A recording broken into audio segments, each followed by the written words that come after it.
ગુજરાતના 8 જિલ્લામાં આગામી 12 કલાકમાં વાવાઝોડા સાથે તોફાની વરસાદ પડવાની આગાહી। નવી સિસ્ટમ સક્રિય થવાથી કડાકા ભડાકા સાથે તોફાન અને કાટકાઓની વીજળી પડવાની શક્યતાઓ। વરસાદ સાથે વાવાઝોડું પણ ત્રાટકશે। ગાય કે ભેંસ કે અન્ય પશુને ઝાડ નીચે ન રાખવા અને મોબાઈલ પણ ચાર્જ રાખવા। આગામી 48 કલાકમાં દક્ષિણ સૌરાષ્ટ્રના ભાગો, સૌરાષ્ટ્રના અન્ય ભાગો, દક્ષિણ ગુજરાતના ભાગોમાં વરસાદ થવાની શક્યતા રહેશે। આ ઉપરાંત પૂર્વ ગુજરાતના ભાગોમાં પણ વડોદરાના કેટલાક ભાગો અને પંચમહાલના કેટલાક ભાગોમાં પણ વરસાદ થવાની શક્યતા રહેશે। અમદાવાદ, ગાંધીનગરમાં પણ બપોર પછી હવામાનમાં પડતો આવવાની શક્યતા રહેશે અને ખાસ કરીને પૂર્વ ગુજરાતના ભાગોમાં ત્યાં વરસાદ થવાની શક્યતા રહેશે।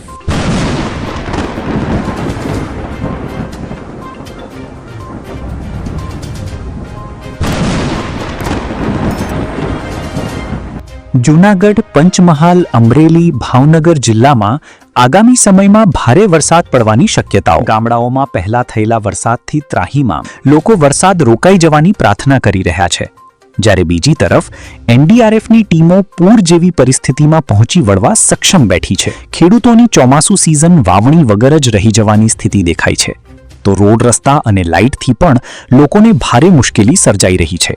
લાઈવ જોઈ લઈએ તો દર્શક મિત્રો, સમુદ્રમાંથી આવતા પવનો ભાવનગર, વેરાવળ, પોરબંદરમાં ભારે વરસાદ ખેંચી લાવશે। ત્યારબાદ અમદાવાદ અને મહેસાણા જિલ્લામાં પણ મધ્યમ વરસાદ વરસાવશે। બનાસકાંઠા જિલ્લામાં ખેડૂતોની માંગણી પ્રમાણે વરસાદ થવાથી લોકોમાં ઠંડક અને આનંદ જોવા મળી રહ્યું છે।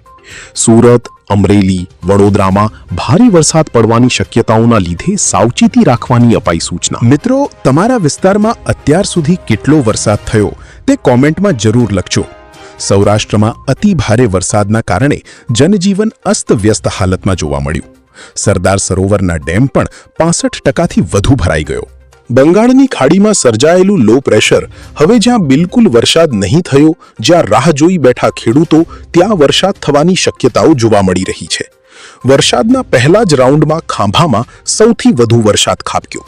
પાટણ, બનાસકાંઠા અને ભરૂચ જિલ્લામાં પણ આગામી 2 દિવસમાં અતિ ભારે વરસાદની શક્યતા નોંધાઈ છે। મિત્રો, હવે પહેલા કરતા વીજળી પડવાના કિસ્સા પણ વધારે નોંધાઈ રહ્યા છે।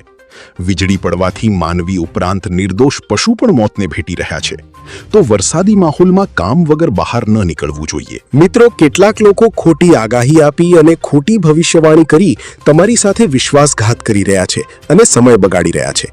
તો આવા સમાચાર ન નિહાળવા અને તાજા અને સાચા સમાચાર જોવા આપણી આ હવામાન અપડેટ ચેનલને સબસ્ક્રાઇબ કરવા વિનંતી।